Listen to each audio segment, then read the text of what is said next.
Okay, children, good morning. Today we will start our lecture. In the previous lecture, we have studied step by step oxidation of glucose by glycolysis, tricarboxylic acid cycle, electron transfer chain, anaerobic respiration, and aerobic respiration. Okay, glycolysis is also called as EMP pathway. Tricarboxylic acid is also called as Krebs cycle. Now, in this lesson, we will study the introduction about the cell division and what do you mean by cell division. But first we will study these points. Okay, see now, many times you cannot eat hot food due to inflammable or ulceration in the mouth.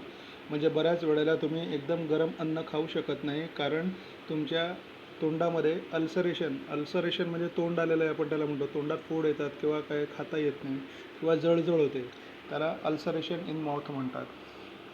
Okay, why this happens? So many times you cannot eat hot food due to inflammation or ulceration in the mouth. तोंडामध्ये जळजळ झालेली असेल किंवा तोंड आलेलं असेल तर आपण बऱ्याच वेळेला गरम अन्न खाऊ शकत नाही. What is the answer? Ulceration in the mouth. What do you mean by ulcer? Ulcer is caused due to various reasons such as tissue injury by accidental biting of cheek, stress, deficiency of vitamin 12, zinc, folic acid और iron. Ulcer हा कशामुळे होतो mouth ulcer? त्याला वेगवेगळी कारणं आहेत, जसं की टिश्यू इंजुरी म्हणजे काय, एखाद्या पेशीला तोंडामध्ये जर धक्का लागला किंवा group of cell, tissue is a group of cell. Okay, त्याला जर धक्का लागला, इजा झाली.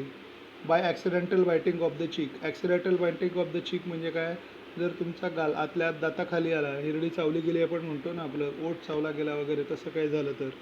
स्ट्रेस म्हणजे ताण. डिफिशियन्सी ऑफ विटॅमिन B12 म्हणजे बी कॉम्प्लेक्स, बीच्या गोळ्या देतात डॉक्टर, कारण विटॅमिन बीची काय असते, डिफिशियन्सी होते, त्याच्यामुळे सुद्धा अल्सर होतो, माउथ अल्सर. त्याच्यानंतर deficiency of zinc, folic acid और आयर्न. फॉलिक ॲसिड और आयर्न म्हणजे काय, आयर्न डिफिशियन्सी म्हणजे हिमोग्लोबिनची कमतरता, फॉलिक ॲसिडची डिफिशियन्सी म्हणजे सी विटॅमिनची कमतरता. Okay, so due to deficiency of vitamin B, vitamin C, okay, or accidental biting of the cheek, the tissues are injured, due to which mouth ulcer is formed. Okay, eating hot or spicy food during inflammation or ulceration in the mouth can irritate the injured cell, tissue and cause the discomfort. आता जर तोंडातली एखादी पेशी म्हणजे उती, tissue आपण म्हणूया, group of cells injured झाली असेल तर त्यावेळेला खाताना आपल्याला काय होतं, दुखापत होते, अजून जास्त जळजळतं, इरिटेशन होतं, बरोबर, ते व्यवस्थित खाता येत नाही. There for many times we cannot eat hot food due to inflammation और ulceration in the mouth. So this can come as a scientific reason in the paper. Now see the second question. Some persons experience difficulty in night vision since their childhood or adolescence. म्हणजे काही व्यक्तींना त्यांच्या बालपणापासूनच किंवा ते पौगंडावस्थेत आल्यापासून, adolescence म्हणजे the age group of 14 years to 19 years, 14 वर्ष ते 19 वर्षाचा जो ग्रुप आहे त्याला ॲडोलसंट ग्रुप म्हणतात. आता तुम्ही ॲडोलसंट आहात. ओके, तर या ग्रुपमध्ये बऱ्याच लोकांना रात्रीच्या वेळी दिसत नाही, बरोबर. का नाही दिसत त्यांना? डिफिकल्टी इन नाईट विजन म्हणजे त्यांना रात्री दिसत नाही. Incapability to see in dim light is known as night blindness. म्हणजे कमी प्रकाशात रात्रीच्या वेळेस दिसत नसणं, याला काय म्हणतात, रात आंधळेपणा असं म्हणतात. It is cause due to deficiency of vitamin A in the diet. म्हणजे जेवणामध्ये अजीवनसत्वाचा जर अभाव असेल तर नाईट ब्लाइंडनेस किंवा रात आंधळेपणा उद्भवतो. Therefore, some persons experience difficulty in night vision since childhood or adolescence. So, why some persons experience night blindness in their childhood or adolescence? Because they are not, their body is not getting vitamin A from their diet in a sufficient amount. So, they are not able to see in a dim light in known as night blindness. Night blindness म्हणजे त्यांच्या जेवणातून त्यांना अजीवनसत्वाचा पुरेसा पुरवठा झाला नाही तर त्यांना रात आंधळेपणा किंवा नाईट ब्लाइंडनेस येतो. Okay, now next, what are the vitamins?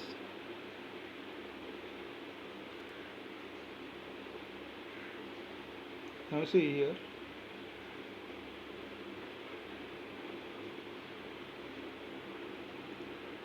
Vitamins are group of heterogeneous compounds of which each is essential for proper operation of various processes in the body.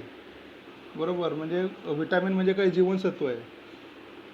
Okay, विटॅमिन्सला मराठीत काय म्हणतात, जीवनसत्व म्हणतात. So what is a vitamin?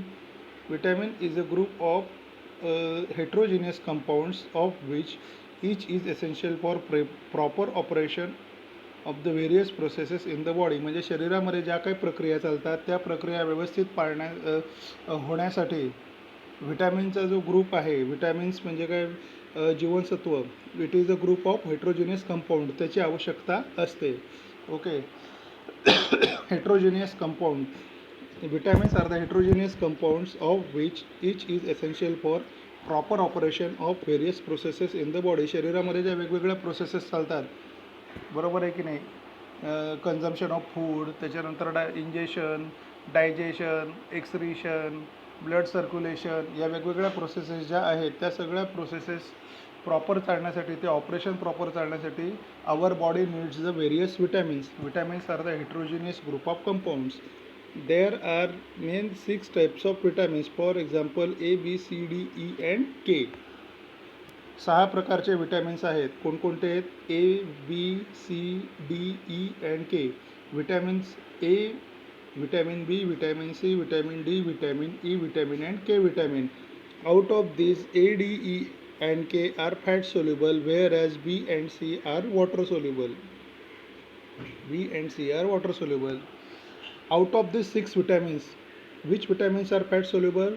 Vitamin A, vitamin D and vitamin E as well as vitamin K are fat soluble. Fat soluble म्हणजे ते चरबीयुक्त पदार्थांमध्ये किंवा मेदयुक्त पदार्थांमध्ये विरघळतात. Whereas vitamin B and C are water soluble, म्हणजे vitamin B आणि C हे पाण्यात विरघळतात. आता विटॅमिन सी म्हणजे काय? लेमन, बरोबर, लिंबाचा ज्यूस, बरोबर, vitamin C, source of vitamin C. Okay, sweet lime juice, मोसंबीचा रस, it is a source of vitamin C. So this can dissolve into the water, ते पाण्यात विरघळू शकतात. Vitamin B also can dissolve into the water. So vitamin A, D, E and K, they are not water soluble, they are fat soluble. Vitamin B and C are not fat soluble, they R water soluble. म्हणजे vitamin B आणि C पाण्यात विरघळतात, फॅटमध्ये विरघळत नाहीत. आणि vitamins ए, D, E आणि के हे फॅटमध्ये विरघळतात, पाण्यात विरघळत नाही. We have seen that FADH2 and NADH2 are produced in the process like glycolysis and Krebs cycle. आपण काय बघितलं? FADH2 म्हणजे फ्लेविन ॲडेनाइन डायन्यूक्लियोटाइड आणि NADH2 म्हणजे nicotinamide adenine dinucleotide. They are produced in the process of glycolysis and Krebs cycle. We have studied it in the step by step glucose, in the step by step oxidation of glucose in the aerobic respiration. Okay, so FADH2 means flavin adenine dinucleotide and sodium adenine dinucleotide are produced in the second step. It is called as tricarboxylic acid cycle or Krebs cycle, as well as glycolysis. Vitamins like riboflavin means vitamin B2 and nicotinamide vitamin B5 respectively are necessary for their production. So FADH2 and NADH2, which are produced in the oxidation of glucose in the aerobic respiration, in which 2 steps, glycolysis and Krebs cycle. For production of FADH2 and NADH2 means flavin adenine dinucleotide and nicotinamide adenine dinucleotide production is taking place due to 2 vitamins. Vitamin B2, it is also called as riboflavin, and nicotinamide, it is also called as vitamin B5. म्हणजे vitamin B2 आणि vitamin B5च्या सहाय्यानेच FADH2 आणि NADH2चं production होतं. ते त्याच्याशिवाय ते होत नाही. Okay, next. Use your brain power. See this. How many times many times we experience dryness in the mouth. बऱ्याच वेळेला आपल्याला कोरडेपणा जाणवतो तोंडामध्ये. What is the answer of this question? Many times we experience dryness in the mouth due to dehydration. आपल्याला तोंडात बऱ्याच वेळेला कोरडेपणा जाणवतो. तो कशामुळे जाणवतो? डिहायड्रेशन. डिहायड्रेशन म्हणजे काय? शरीरातलं पाण्याचं प्रमाण कमी होणे. The loss of water from the body is called as dehydration. Okay.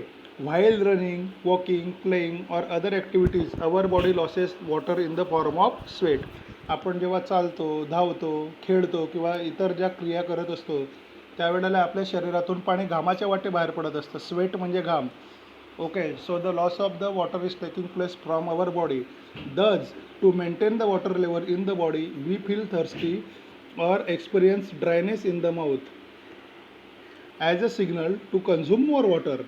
आणि मग ते लॉस ऑफ वॉटर झालं घामाच्या स्वरूपात, मग काय होतं? आपल्या शरीरामध्ये पाण्याची कमतरता होते. Okay. And then we feel thirsty. मग आपल्याला तहान लागते.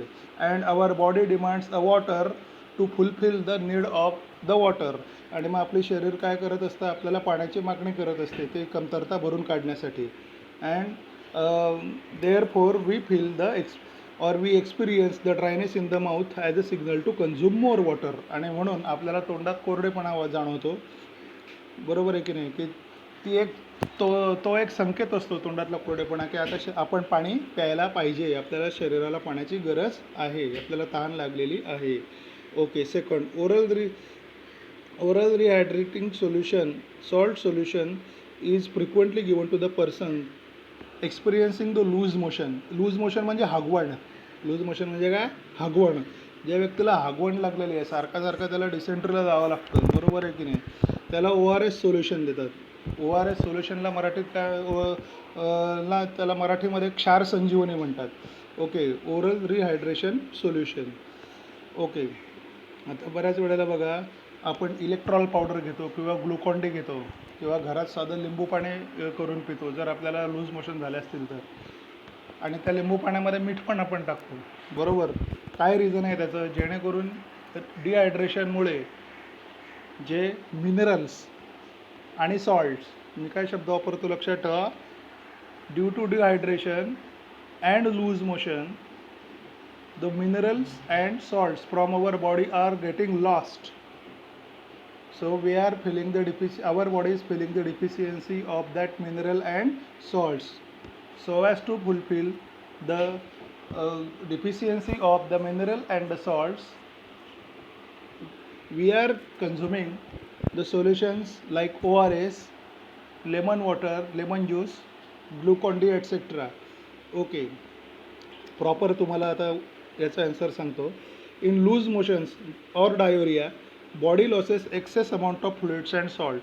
म्हणजे लूज मोशन म्हणजे हगवण आणि किंवा डायोरिया, यामध्ये काय होतं की शरीरामध्ये आवश्यकतेपेक्षा जास्त पाणी बाहेर पडतं आणि त्या पाण्यातून काय होतं? एक्सेस अमाऊंट ऑफ फ्लुइड्स म्हणजे द्रव्य आणि आवश्यक असलेले क्षार बाहेर पडतात. This causes dehydration. याला डिहायड्रेशन असं म्हणतात. In this case the body can be rehydrated by giving a solution containing salt and sugar. मग यावेळेस लूज मोशन थांबवण्यासाठी किंवा बॉडी डिहायड्रेशन थांबवण्यासाठी हे देतात, ORS, ओरल रिहायड्रेटिंग सोल्युशन देतात. Okay. And that oral rehydrating solution contains salt and sugar. आणि त्याच्यामध्ये मेनली काय असतं? सॉल्ट अँड शुगर म्हणजे मीठ आणि पाणी. So what are the main contents of oral rehydrating solution? Salt and sugar are the main contents of the oral rehydration solution. Why they are given the patients? Because in loose motions or diarrhea, body loses excess amount of fluids and salts. To avoid this, oral rehydrating solution is given which contains salt and sugar. Okay. Then second point is drinking this solution helps to replace the fluids and essential salts lost due to diarrhea or dehydration. Dehydration किंवा डायोरिया म्हणजे हगवणीमुळे शरीरातून पाण्यामार्फत जे essential fluids म्हणजे आवश्यक द्रव्य आणि salts बाहेर पडलेले असतात त्याची कमतरता या लिक्विडमुळे, कोणत्या लिक्विडमुळे? ओरल रिहायड्रेटिंग सोल्युशनमुळे भरून निघते. Also sugar enables the intestine to absorb the fluid and salts more efficiently. Okay. Also sugar म्हणजे काय? साखर किंवा glucose. That enables the intestine. ते आतड्याला काय करत असते? ते जे फ्लुइड आहे, कोणतं फ्लुइड? ORSचं सोल्युशन, ते शोषून घ्यायला मदत करत असते. म्हणजे साखर हे आतड्याला ORS सोल्युशन शोषून घ्यायला शरीरामध्ये मदत करत असते, त्याच्यामुळे जो तुम्हाला एक विकनेस येतो तो विकनेस जाणवत नाही. Therefore oral rehydrating solution is frequently given to the person experiencing the loose motions. Scientific reason परीक्षेला विचारलं जाऊ शकतं. त्याच्यानंतर third, we sweat during summer and heavy exercise. म्हणजे उन्हाळ्याच्या दिवसात आणि खूप जास्त व्यायाम केला तर आपल्याला काय होतं आहे, घाम येतो. स्वेट म्हणजे घाम. स्वेट म्हणजे काय, घाम. Okay, SWEAT, sweat. स्वेट म्हणजे घाम. आपल्याला घाम प्रचंड येतो. ओके, एक्झरसाइज खूप केली किंवा उन्हाळ्याच्या दिवसात तर. The reason is during summer and heavy exercise our body temperature rises. उन्हाळ्याच्या दिवसामध्ये किंवा आपण जेव्हा जास्त व्यायाम करतो तेव्हा आपल्या शरीराचं तापमान वाढतं. Our body maintain its temperature by sweating. आपलं शरीर काय करत असतं की घाम जास्तीत जास्त उत्सर्जित करून स्वतःचं तापमान स्थिर राखण्याचं किंवा मेंटेन राखण्याचं आपलं शरीर प्रयत्न करत असतं. This sweat in turn evaporates and keeps our body cool. आणि मग या घामाचं बाष्पीभवन होतं आणि आपल्या शरीराचं काय होतं, तापमान मेंटेन राहतं आणि आपलं शरीर थंड राहतं. Therefore we sweat during the summer and heavy exercise. पुन्हा एकदा सांगतो, during summer and heavy exercise our body temperature rises. Our body tries to maintain the temperature by sweating. The sweat in turn evaporates and keeps our body cool. So this is the reason. उन्हाळ्याच्या दिवसात आणि जास्त व्यायाम केल्यावर आपल्या शरीराचं तापमान वाढतं. आपलं शरीर ते तापमान स्थिर ठेवण्याचं, मेंटेन करायचा प्रयत्न करतं. घामावाटे काय होतं, आपलं शरीर स्वतःचं तापमान मेंटेन ठेवतं. त्या घामाचं बाष्पीभवन होतं आणि शरीर थंड राहतं. Therefore we sweat during summer and heavy exercise. Okay, now see the next.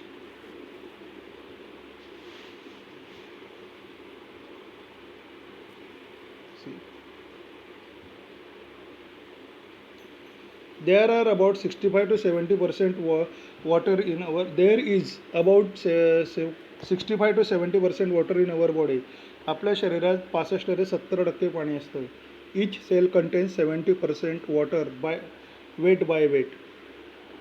बरोबर, प्रत्येक पेशीमध्ये वजने प्रमाणात 70% पाणी असतं. Blood plasma also contains 90% of water. म्हणजे ज्या रक्तपट्टिका असतात रक्तामधल्या त्याला ब्लड प्लाझ्मा म्हणतात. It also contains 90% water. म्हणजे शरीराच्या प्रत्येक पेशीत 70% पाणी असतं वजनी प्रमाणात आणि ब्लड प्लाझ्मामध्ये 90% वॉटर असतं. Functioning of the cell is there by whole body disturbs if there is a little loss of water from the body. Hence water is an essential nutrient. हे बघा, हा पॅराग्राफ फार महत्त्वाचा आहे. Explain why water is an essential nutrient. There is about 65 to 70% water in our body. In each cell contains 70% water weight. Blood plasma also contains 90% of water. Functioning of the cell and thereby whole body disturbs even if there is a little loss of water from the body. Hence water is essential nutrient. आपल्या प्रत्येक पेशीमध्ये 65 ते 70% वजनी प्रमाणात पाणी असतं. Blood प्लाझ्मामध्ये सुद्धा 90% पाणी असतं. थोडा 1% जरी पाणी कमी झालं, अर्धा टक्का किंवा पाव टक्का, तरीसुद्धा बॉडीचे प्रोसेस जे आहे ते डिस्टर्ब होते. आणि म्हणून पाणी हे एक आवश्यक असं हे आहे, पोषण आपल्यासाठी इसेन्शियल न्यूट्रिएंट आहे. ते न्यूट्रिएंट म्हणजे पोषण मूल्य असणारा एक घटक आहे तो. बघा, along with these above mention nutrients mention nutrients fibres are also essential nutrients. Fibre म्हणजे तंतू. फायबर्स म्हणजे काय, तंतू. Along with the all essential nutrients fibres are also essential nutrient. In fact we cannot digest the fibre. सत्य असं आहे की आपण ते तंतू पचवू शकत नाही. We are getting the fibres from the leafy vegetables. Leafy vegetables म्हणजे पालेभाज्यांपासून आपल्याला फायबर्स मिळतात. Okay, like spinach, fenugreek. Okay, म्हणजे स्पिनॅच म्हणजे पालक, फेन्युग्रीक म्हणजे मेथी. ओके, अशा अनेक प्रकारच्या पालेभाज्यांपासून we are obtaining the fibre. What is the basic function of fibres? The function of the fibre is to keep clean our digestive system. आपली पचनसंस्था स्वच्छ करण्याचं कार्य काय करतात, फायबर करत असतात. However they help in the digestion of the other substances. Okay. However, they help in the digestion of the other substances and digestion of the undigested substances. म्हणजे ते काय करतात की इतर पदार्थांचं पचन आणि न पचलेल्या पदार्थांचं उत्सर्जन हे रेग्युलर पद्धतीने म्हणजे नियमित पद्धतीने करायचं कार्य फायबर्स करत असतात. म्हणजे एखाद्याला बद्धकोष्ठतेचा किंवा कॉन्स्टिपेशनचा त्रास होत असेल तर त्याने पालेभाज्यांचा उपयोग त्याच्या आहारामध्ये जास्त करावा, म्हणजे जेणेकरून त्याची पचनसंस्था त्या फायबर्समुळे काय होत जाईल, स्वच्छ होत राहील. We obtain the fibres from leafy vegetables, fruits, cereal and etcetera. आपल्याला पालेभाज्यांपासून आणि काही फळांपासून, धान्यांपासून फायबर मिळत असते. बघा आता याच्यामध्ये बघा, collect information. What are the symptoms of diseases like night blindness, rickets. See this question I am covering. What are the symptoms of diseases like night blindness, rickets, beriberi, neuritis, pellagra, anemia and scurvy? Okay. Now first we will take night blindness. Recently we have studied that night blindness means the person which cannot see in the dim light at the night. The person is suffering from the deficiency of vitamin A from his childhood or adolescence. Rickets म्हणजे मुडदूस म्हणतात त्याला मराठीत. Okay. So rickets is softening of the bones causing pain and fractures. म्हणजे त्याची हाडं मौसर होतात आणि त्याच्या हाडं लगेच फ्रॅक्चर होतात आणि त्याच्या हाडांमध्ये खूप त्याला काय होत असतात, वेदना होत असतात. What do you mean by coenzymes? So coenzymes are non protein compounds that bind with enzymes to catalyse the reactions. म्हणजे आपल्या during the digestion process many reactions are taking place. Okay. Those reactions are speed up by the coenzymes. Coenzymes are acting as a catalyst. What do you mean by catalyst? Catalyst is the substance which do not actually take part in the chemical reaction, but it helps to speed up the chemical reactions. So coenzymes are acting as a catalyst with the enzymes to catalyze the reactions. Reaction catalyze करणे म्हणजे काय करणे, रिॲक्शनचा rate वाढवणे, fast करणे reaction, but not taking actually part in the chemical reactions. Okay. Find out the full form of, yes,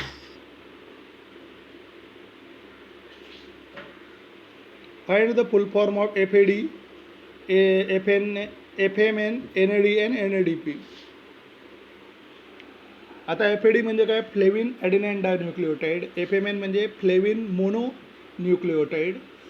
NAD म्हणजे काय, nicotinamide adenine dinucleotide. And NADP means nicotinamide adenine dinucleotide phosphate. मी पुन्हा एकदा सांगतो. FAD flavin adenine dinucleotide. FMN flavin mononucleotide. F म्हणजे flavin, D म्हणजे dinucleotide, A म्हणजे adenine. FAD FAD. F stands for flavin, A stands for adenine, D stands for dinucleotide. So FAD means flavin adenine dinucleotide. FMN means flavin mononucleotide. NAD means nicotinamide adenine dinucleotide. And NADP means nicotinamide adenine dinucleotide phosphate. N म्हणजे nicotinamide, A म्हणजे ॲडिनाइन, D म्हणजे dinucleotide आणि P म्हणजे phosphate. So NADP means nicotinamide adenine dinucleotide phosphate. Okay. How much quantity? See here. How much quantity of each vitamin is required every day? Now for A vitamin 5000 milligram, then C vitamin 60 milligram, then B6 2 milligram, B7 300 milligram. Like that, different quantities of vitamins are required for the growth and development of the body. Different vitamins requires in a different quantities. वेगवेगळे vitamin वेगवेगळ्या प्रमाणामध्ये शरीराच्या वाढीसाठी आवश्यक असतात. Okay. Then moving to the next, cell division and essential process.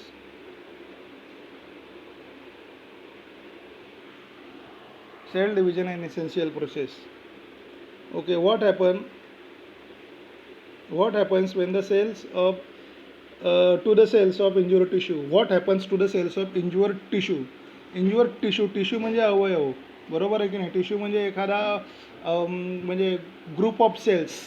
म्हणजे आता माझ्या हाताला जखम झाली म्हणजे काय, हातावरच्या टिश्यूला जखम झाली. त्या टिश्यूमध्ये सेल्स असतात. म्हणजे एखाद्या शरीराच्या भागाला जखम झाली म्हणजे काय झालं, एखाद्या शरीराच्या भागामध्ये टिश्यू असतो. तर टिश्यू म्हणजे काय, it is a group of cells. Okay, you know what do you mean by tissue? It is a group of cells. Okay, so what happens when cells of injured tissue to the cells of injured tissue? What happens to the cells of injured tissue? म्हणजे एखाद्या शरीराच्या भागाला जखम झाली तर काय होतं. When someone gets injured, the cells in that particular tissue gets damaged. म्हणजे एखाद्याला जेव्हा इजा होते तेव्हा त्या शरीराच्या त्या भागातल्या ज्या पेशी असतात किंवा तो टिश्यू असतो त्याचं नुकसान होतं. If the injury is too severe, then it may cause cell death and the cells may lose their ability to repair themselves.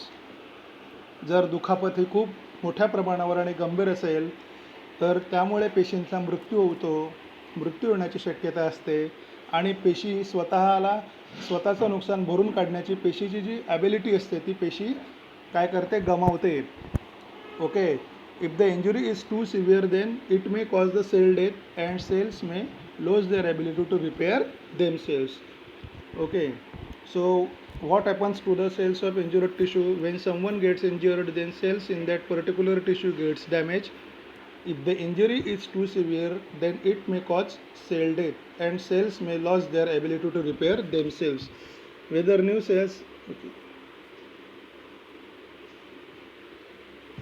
cells are formed during the healing of the wound. म्हणजे जेव्हा हे होतं काय, जखम होते त्यावेळेला नवीन पेशी जन्माला येतात का किंवा नवीन पेशी तयार होतात का आणि ती जखम भरून निघते का.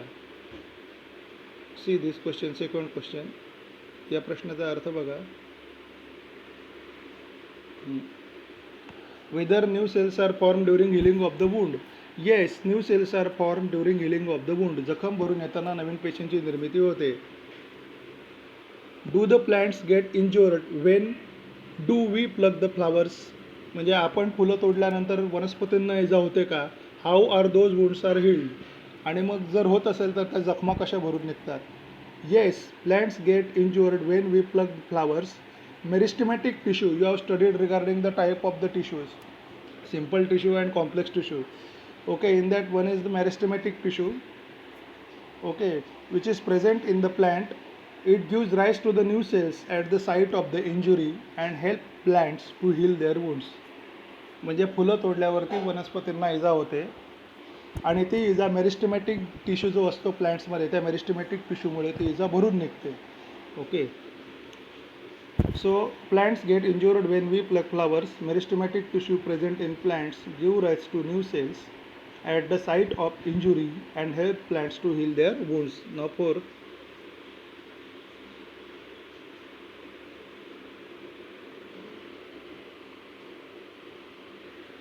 how does the growth of any living organism occur? Does the number of the cells in their body increase? If yes, how? म्हणजे कोणत्याही सजीवाची वाढ कशी होते. How does the growth of living organism occurs म्हणजे कोणत्याही सजीवाची वाढ कशी होते. Does the number of the cells in their body increase. मग वाढ होत असताना त्या सजीवाच्या शरीरातल्या पेशींची संख्या वाढते का आणि जर वाढत असेल तर कशी. If yes, how. Growth of living organism occurs by cell division. या प्रश्नाचं उत्तर आहे सेल डिव्हिजन. सेल डिव्हिजन म्हणजे पेशी विभाजन. सेल डिव्हिजन म्हणजे काय, पेशी विभाजन. ओके. कोणत्याही सजीवाच्या शरीराची वाढ ही सेल डिव्हिजन म्हणजे पेशी विभाजनाने होत असते. Does the number of the cells in their body increase. त्याच्या शरीरातल्या पेशींची संख्या वाढते. Yes, the number of the cells in the organism's body increase. त्याची वाढ होत असताना त्याच्या शरीरातल्या पेशींची संख्यासुद्धा वाढते. हाऊ. इफ येस, हाऊ, कशी. While growing the number of the cells in organism body increase by mitotic cell division. म्हणजे त्याची वाढ होत असताना सजीवाची त्या शरीरातल्या सजीवांच्या शरीरातल्या ज्या पेशी असतात त्याचं विभाजन होतं आणि ते मायटॉटिक सेल डिव्हिजन होतं. कोणतं सेल डिव्हिजन होतं? Mitotic cell division. आणि मायटॉटिक सेल डिव्हिजनने काय होतात? त्याच्या पेशी वाढत असतात. ओके, बघा पुढे. How does individual or species formed in the existing from the new species, existing one from the same species, sorry, how does new individual of a species is form from existing one of the same species. म्हणजे अस्तित्वात असलेल्या प्रजातीतून नवीन सजीव कसा जन्माला येतो? त्याच प्रजातीमधून. अस्तित्वात असलेल्या प्रजातीमधून किंवा त्याच प्रजातीतून नवीन सजीव कसा जन्माला येतो?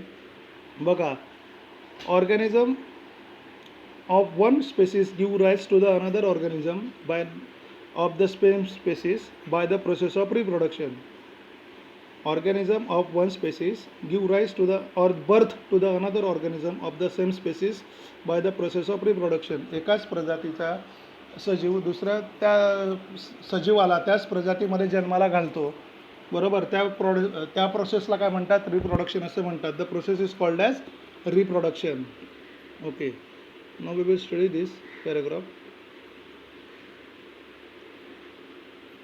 Cell division is one of the very important properties of the cells.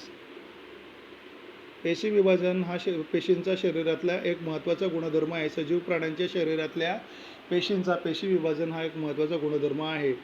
Due to this property only a new organism is form from existing one. A multicellular organism grows up and emaciated body can be restored. बरोबर. पेशी विभाजन हा सजीवांच्या पेशींचा एक महत्त्वाचा गुणधर्म आहे. Due to this property only a new organism can be form from existing one. या सेल डिव्हिजनच्या प्रॉपर्टीमुळेच अस्तित्वात असलेल्या सजीवांपासून नवीन सजीव जन्माला येतो. A multicellular organism grows up and emaciated body can be restored. बरोबर. एक बहुपेशीय सजीव जन्माला येतो आणि ते ज्या बॉडीतून तो जन्माला आलेला आहे ती बॉडीसुद्धा काय होते? नंतर त्या सेल डिव्हिजनमुळे त्याची बॉडी भरून निघते. म्हणजे त्याला इजा झालेली असते किंवा काही दुखापत झालेली असते, ती दुखापत भरून निघते. Okay, then next. There are two types of the cell divisions. आता पेशी विभाजनाचे इथे दोन प्रकार आहेत, mitosis and meiosis. How many types of cell division are there? Two types of cell division are there, mitosis and meiosis. Okay, there are two types of cell division, mitosis and meiosis. Okay. Mitosis occurs in the somatic cells and stem cells of the body, whereas meiosis occurs in the germ cells.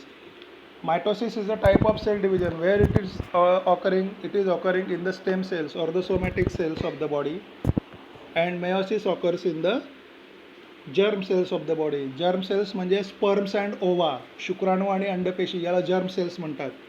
त्याच्यामध्ये meiosis घडून येतं. Okay. Before the study of the cell division, we should know the structure of organization of cell that we have studied earlier. पेशी विभाजनाकडे जाण्याआधी आपल्याला पेशींची रचना जी आहे ती आपल्याला माहिती पाहिजे. पेशीचं संघटन माहिती पाहिजे की जे आपण 8वी 9वीत सुद्धा शिकलेलो आहोत. Each cell has a nucleus. प्रत्येक पेशीला केंद्रक असतं. Beside the cell organelles are also present. Okay. केंद्रका व्यतिरिक्त सेल ऑर्गनेल्ससुद्धा असतात. सेल ऑर्गनेल्स म्हणजे पेशी अंग कोणकोणते असतात? मायटोकॉन्ड्रिया असतो, व्हॅक्युअल असतो, बरोबर आहे की नाही. त्याच्यानंतर सेल मेम्ब्रेन असतो. त्याच्यानंतर जर प्लांट सेल असेल तर त्याला सेल वॉल असतो. असे अनेक सेल मेम्ब्रेन असतात, सेल ऑर्गनेल असतात. Let us study their cell division with the help of this information. आता आजच्या तासाला इथपर्यंतच थांबतो मी आणि मग पुढे आपण मायटोसिसची ॲक्च्युअल प्रोसेस घेऊ रिव्हिजन करून. थँक्यू.